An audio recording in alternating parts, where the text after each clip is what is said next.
ரோட்ல போயிட்டு இருந்த பிச்சைக்காரர் ஒரு வீட்டு வாசல்ல போய் நிக்கிறாரு. அப்போ உள்ள இருந்து வந்த ஒரு அம்மா அவங்களோட குழந்தை கையால அரிசியை கொடுத்து போட சொல்றாங்க. அந்த பிச்சைக்காரரும் அதை வாங்கிக்கிட்டு அடுத்த வீட்டு வாசல்ல போய் நிக்கிறாரு. அப்போ அந்த வீட்டுல இருந்து வந்த பெண்மணியும் விளையாடிட்டு இருந்த அவங்களோட குழந்தைய கூப்பிட்டு அவங்க குழந்தை கையால அரிசியை போட சொல்றாங்க. கொஞ்ச காலத்துக்கு அப்புறம் ரெண்டு பெண்களும் இறந்து மேல் லோகம் போனதும் அங்கிருந்த நீதி தேவன் முதல் பெண்ணை சொர்க்கத்துக்கும் இரண்டாவது பெண்ணை நரகத்துக்கும் அனுப்ப சொல்றாரு.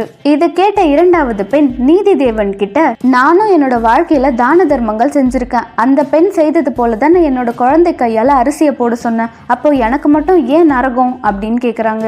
அதுக்கு நீதி தேவன், நீங்க ரெண்டு பேருமே உங்க குழந்தை கையால பிச்சையிட்டு இருந்தாலும் உங்களோட எண்ணங்கள் வேற மாதிரி இருந்தது. அந்த பெண் அவங்க குழந்தைக்கு புண்ணியம் வரட்டுமே நினைச்சாங்க, ஆனா நீ எங்க உன் கையால போட்டா அதிக அரிசி போயிடுமோன்னு உன் குழந்தைய போட வச்ச, உனக்கு இருந்த இந்த கெட்ட எண்ணத்தினால தானம் பண்ணியும் புண்ணியம் கிடைக்காம போயிடுச்சு அப்படின்னு சொல்றாரு.